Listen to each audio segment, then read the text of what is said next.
আজকে শুরুতেই একটা কথা বলি, শেখ হাসিনার রাজনীতি কিন্তু শেষ হয়ে গেল। এটা বাংলাদেশের কারোর কথা না, আমারও কথা না, এটা হচ্ছে জাতিসংঘের কথা। কিভাবে বলছি, একটু অপেক্ষা করেন। আজকে একটা শিরোনাম বলি, ইতিমধ্যে আপনারা জেনেছেন, তারপরও বলি। জাতিসংঘের তথ্যানুসন্ধান দলের প্রতিবেদন, শেখ হাসিনার বিরুদ্ধে গুরুতর মানবাধিকার লঙ্ঘনের প্রমাণ পেয়েছে জাতিসংঘ। আর কিছু লাগে? জাতিসংঘ এটা বাংলাদেশের ওই টিআইবিও না, বা ওই আদিলুর রহমান শুভর সেই অধিকারও না বলতে পারেন, বা বিএনপির কথা না, জামাতের কথা না, এটা জাতিসংঘের কথা। আর জাতিসংঘ ফাও কোনো কথা বলে না।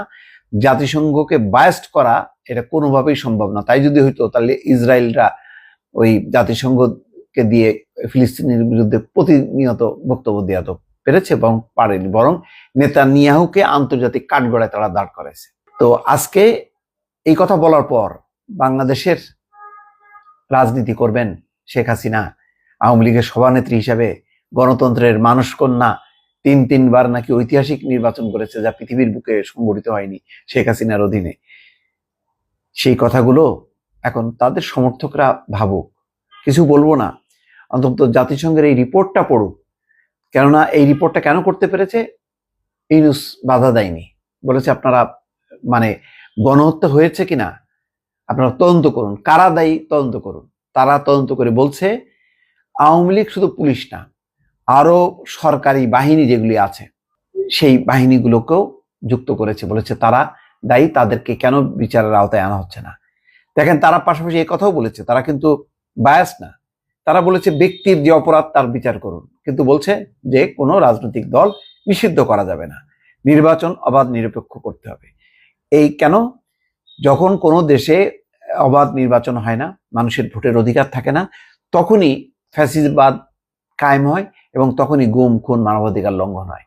সুতরাং বাংলাদেশে 15 বছর ছিল একটা মানবাধিকার লঙ্ঘন, গুম খুনের একটা দেশ এবং গণতন্ত্রহীন একটা দেশ, জালিয়াতির নির্বাচনের একটা দেশ, এবং পুরো দায় শেখ হাসিনার বিরুদ্ধেই বর্তেছে। ফলে এই অবস্থার পর আওয়ামী লীগ সিদ্ধান্ত নিক, আমি জানি তারা যে পরিমাণ নির্লজ্জ, তারা কখনো এটা স্বীকার করবে না, কিন্তু তাদের যারা আশ্রয় প্রশ্রয় দিচ্ছে ভারত, অন্তত এই জাতিসংঘের এই রিপোর্টটা দেখুক, তারা বলুক যে এটা ভুল। 1 জুলাই থেকে 15 আগস্ট ঘটনা বিশ্লেষণ করে প্রতিবেদন চূড়ান্ত করেছে OHCHR, জাতিসংঘের মানবাধিকার বিষয়ক হাই কমিশন। 114 পৃষ্ঠার প্রতিবেদন আজ প্রকাশ হয়েছে।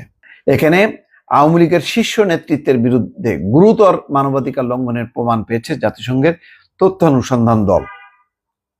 স্বৈরাচারী সরকার নিরাপত্তা বাহিনী, গোয়েন্দা সংস্থা এবং দল ও সহযোগী সংগঠনগুলোকে যুক্ত করে মাত্রাতিরিক্ত বল প্রয়োগ করেছে, বিচার বহির্ভূত হত্যা, নির্বিচার মারণাস্ত্র দিয়ে গুলি, গ্রেপ্তার, নির্যাতন, চিকিৎসা পেতে বাধা দেওয়ার মতো গুরুতর মানবাধিকার লঙ্ঘন করেছে সরকার।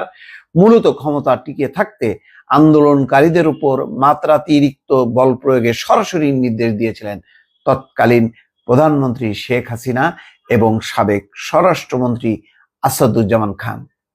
এখন জাতিসংঘের উচিত হবে এদেরকে একেবারে বাংলাদেশে আনার দরকার নেই, নিয়ে ওই যে নুরেমবার্গ ট্রায়ালে নিয়ে যাওয়া, সেখানে করুক, বিচার করুক তারা। বাংলাদেশে 2024 সালের 1 জুলাই থেকে 15 আগস্ট সংঘটিত ঘটনার প্রভাব বিশ্লেষণ করে জাতিসংঘের মানবাধিকার বিষয়ক হাই কমিশনের দপ্তরের তথ্যানুসন্ধান প্রতিবেদনে এই চিত্র উঠে এসছে। 114 পৃষ্ঠার এই প্রতিবেদন ওই সময়ের নৃশংসতা ও মানবতা বিরোধী অপরাধের জন্য বিগত সরকার ও শাসক দল আওয়ামী লীগকে সরাসরি দায়ী করা হয়েছে। রাজনীতি করবে শেখ হাসিনা? করবে? এখনই উচিত তার দলটা ভেঙে দিয়ে নতুন করে নতুন নেতৃত্ব দিয়ে একেবারে আন করা লোক দিয়ে দল সাজানো, নতুবা শেখ হাসিনার নেতৃত্বে এই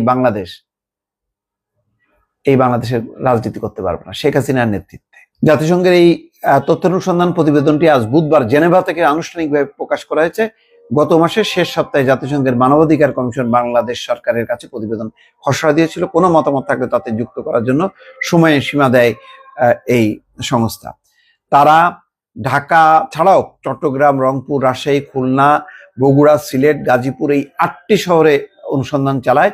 মূলত যে শহরগুলোতে বেশি মাত্রায় বিক্ষোভ হয়েছিল সেই সব স্থানে গিয়ে সরেজমিনে কাজ করে জাতিসংঘের দলটি।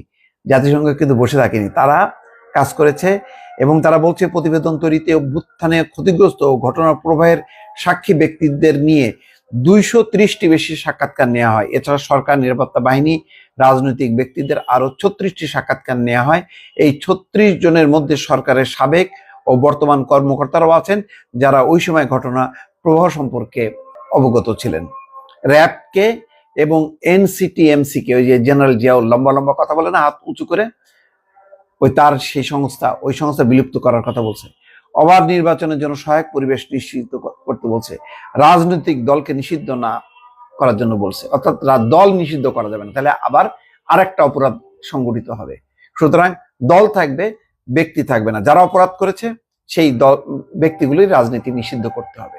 এটাই হচ্ছে জাতিসংঘের বক্তব্য। দর্শক, এখন বুঝে দেখেন শেখ হাসিনার রাজনীতি এখন থাকে কি থাকে না। দর্শক, ভালো থাকবেন। আল্লাহ হাফেজ।